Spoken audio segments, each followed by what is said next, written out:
Dutch പട്ടണമായ അമേഴ്സ്ഫൂട്ടിലെ മിയാണ്ടർ medical centre എന്ന് പറയുന്ന ആശുപത്രിയിൽ ഒരുപാട് പ്രായമുള്ള ആളുകൾ ചികിത്സയ്ക്കായി എത്താറുണ്ട്.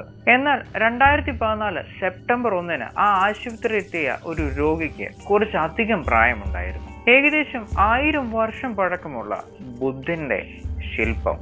ആ ശില്പത്തിനുള്ളിലെ രഹസ്യങ്ങൾ അറിയാൻ വേണ്ടി പല സ്കാനിങ്ങുകളും പല ടെസ്റ്റുകളും നടത്തി. ആ റിപ്പോർട്ടുകൾ കണ്ടതിന് ശേഷം ഡോക്ടേഴ്സിന് പോലും അവരുടെ കണ്ണുകളെ വിശ്വസിക്കാനായില്ല. ഫോസ്റ്ററിലേക്ക് സ്വാഗതം. ഞാൻ ജോഫോസ്. അതൊരു പ്രതിമ മാത്രമല്ലായിരുന്നു, സ്വയം മമ്മിഫൈ ചെയ്യപ്പെട്ട ഒരു ബുദ്ധിസ്റ്റ് മോങ്ക് ആയിരുന്നു ആ പ്രതിമയ്ക്കുള്ളിൽ. ബുദ്ധ സന്യാസിമാരെയാണ് മോങ്ക് എന്ന് വിളിക്കുന്നത്. നെതർലൻഡ്സിലെ ഡ്രൻസ് മ്യൂസിയത്തിലേക്ക് കൊണ്ടുവന്ന ഒരുപാട് വർഷം പഴക്കമുള്ള ഒരു ബുദ്ധ പ്രതിമയായിരുന്നു അത്. ആയിടയ്ക്ക് ഡ്രൻസ് മ്യൂസിയത്തിൽ മമ്മിഫൈ ചെയ്യപ്പെട്ട ജീവികളുടെ എല്ലാം ഒരു പ്രദർശനമുണ്ടായിരുന്നു. ആധുനിക മെഡിക്കൽ സാങ്കേതിക വിദ്യ ഉപയോഗിച്ച് ശില്പത്തിനുള്ളിലെ രഹസ്യങ്ങൾ കണ്ടെത്താനാകുമെന്ന പ്രതീക്ഷയിൽ ഗവേഷകരാണ് ആ പ്രതിമയെ ഈ അത്യാധുനിക ആശുപത്രിയിലേക്ക് കൊണ്ടുവന്നത്. കാരണം സ്വർണം പൂശിയ ഈ പ്രതിമയ്ക്കുള്ളിൽ ഒരു രഹസ്യമുണ്ടായിരുന്നു. താമര പോലെ ഇരിക്കുന്ന ഒരു ബുദ്ധ സന്യാസിയുടെ അഴുകാത്ത ശരീരം. ഏറ്റവും പ്രായം കൂടിയ രോഗിയെന്ന് അവർ അതിനെ വിളിച്ചു. ഉള്ളിലെ രഹസ്യത്തെക്കുറിച്ച് കൂടുതൽ അറിയാൻ ബുദ്ധമത കലാ സാംസ്കാരിക വിദഗ്ധൻ എറിക് ബ്രൂച്ചിന്റെ മേൽനോട്ടത്തിൽ ഡോക്ടർമാർ വിദഗ്ധ പരിശോധന നടത്താൻ തീരുമാനിച്ചു. റേഡിയോളജിസ്റ്റ് ബെൻ ഹെഗിൽമാൻ ഈ പുരാവസ്തുവിനെ ഹൈടെക് ഇമേജിംഗ് മെഷീനിലേക്ക് സാവധാനം സ്ലൈഡ് ചെയ്തു. ഫുൾ ബോഡി CT സ്കാനും DNA പരിശോധനയ്ക്ക് വേണ്ടി കുറച്ച് അസ്ഥിയുടെ കഷണങ്ങളും അദ്ദേഹം ശേഖരിച്ചു. ഗാസ്ട്രോ എൻട്രോളജിസ്റ്റ് റീനോഡ് വെർമിജുഡൻ പ്രത്യേകം തയ്യാറാക്കിയ എൻഡോസ്കോപ്പ് ഉപയോഗിച്ച് മമ്മിയുടെ നെഞ്ചിൽ നിന്നും വയറിൽ നിന്നും ചില അസ്ഥികൾ വേർതിരിച്ചെടുത്തു. എൻഡോസ്കോപ്പി വഴി പരിശോധിച്ചപ്പോൾ അവരെല്ലാവരും അതിശയിച്ചു പോയി. പ്രതിമയ്ക്കുള്ളിലെ സന്യാസിയുടെ അവയവങ്ങളെല്ലാം നീക്കം ചെയ്യുകയും പകരം കുറച്ച് ചൈനീസ് അക്ഷരങ്ങളും അച്ചടിക്കപ്പെട്ട കുറച്ച് കടലാസു കഷണങ്ങളും പിന്നെ കുറച്ച് ചീഞ്ഞ അവസ്ഥയിലുള്ള കുറച്ച് വസ്തുക്കളും അതിൻ്റെ ഉള്ളിലുണ്ടായിരുന്നു. സന്യാസിയുടെ ശരീരത്തിലെ അവയവങ്ങൾ എന്തിനു നീക്കം ചെയ്തു, എങ്ങനെ നീക്കം ചെയ്തു എന്നത് ഒരു ദുരൂഹത തന്നെയാണ്.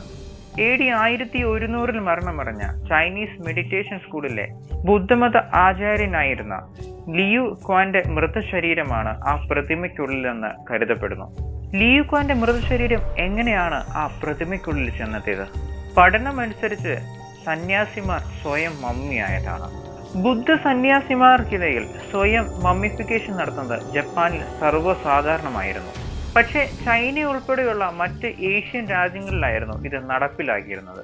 കെൻ ജെറമിയുടെ ലിവിംഗ് ബുദ്ധാസ് എന്ന് പറയുന്ന പുസ്തകത്തിൽ എഴുതിയിരിക്കുന്നത് പോലെ സ്വയം മമ്മിഫിക്കേഷനിൽ താല്പര്യമുള്ള സന്യാസിമാർ 10 വർഷത്തെ കഠിനമായിട്ടുള്ള ഡയറ്റ് എടുക്കുന്നു.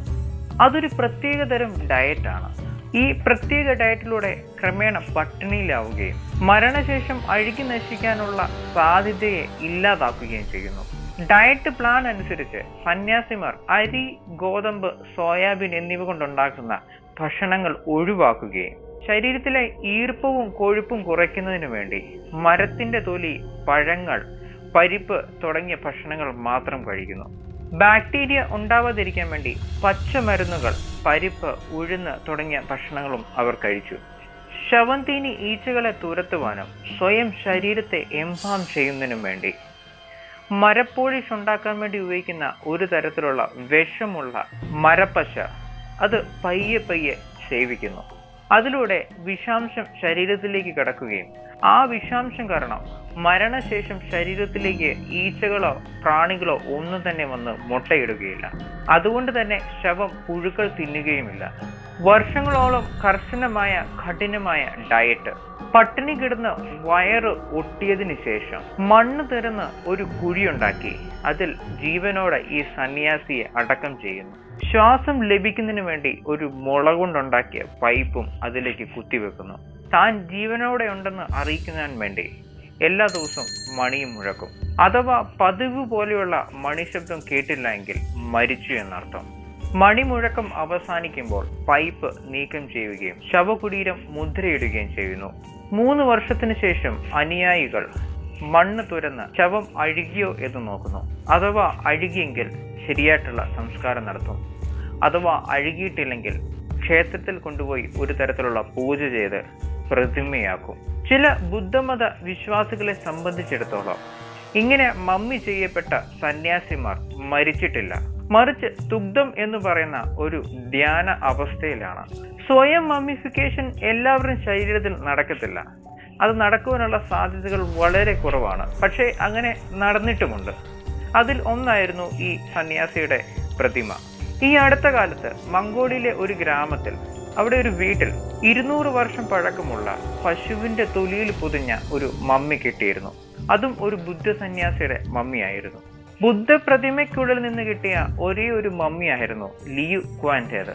ഇപ്പോഴീ മമ്മിയുള്ളത് ബുദ്ധപെസ്റ്റിലെ ഹംഗേറിയൻ ഹിസ്റ്ററി മ്യൂസിയത്തിലാണ്. എത്ര അറിവുള്ള വ്യക്തിയായിരുന്നു ഗൗതമ ബുദ്ധൻ. എന്നിട്ട് പോലും അദ്ദേഹത്തിന്റെ അനുയായികൾ ഇത്രയ്ക്ക് വിഡ്ഢികളായിപ്പോയി. മരിക്കാറായി എന്ന് സ്വയം തോന്നുമ്പോൾ തൊട്ട് വിഷം കഴിക്കാൻ ആരംഭിക്കുന്നു. അങ്ങനെ 10 വർഷം നിർത്താതെയുള്ള ഡയറ്റ്. കഷ്ടം തന്നെ. ഒരുപക്ഷെ ആ വിഷം കഴിക്കാതിരുന്നിരുന്നെങ്കിൽ കുറച്ചു വർഷം കൂടെ അയാൾ ജീവിച്ചിരുന്നേനെ. വായിലൂടെ ശൂലം കുത്തി കയറ്റുന്നവരും, കത്തുന്ന കനലിൽ കൂടെ നടക്കുന്നവരും, മല ചവിട്ടി കയറുന്നവരും, ഉമ്മിനീര് പോലും ഇറക്കാതെ ഉപവാസം ഇരിക്കുന്നവരും എല്ലാം ഈ സന്യാസിമാർക്ക് തുല്യമാണ്. വീഡിയോ ഇഷ്ടപ്പെട്ടെങ്കിൽ ലൈക്ക് ചെയ്യുക. ഇനിയും ഇതുപോലത്തെ ഇൻട്രസ്റ്റിംഗ് വീഡിയോസിന് വേണ്ടി സബ്സ്ക്രൈബ് ചെയ്യുക. അടുത്തുള്ള ബെല്ലൈക്കണും അമർത്തുക. ഈ വീഡിയോ ആർക്കെങ്കിലും ഉപകാരപ്പെടുമെങ്കിൽ ഉറപ്പായും ഷെയർ ചെയ്യുക. Thank you.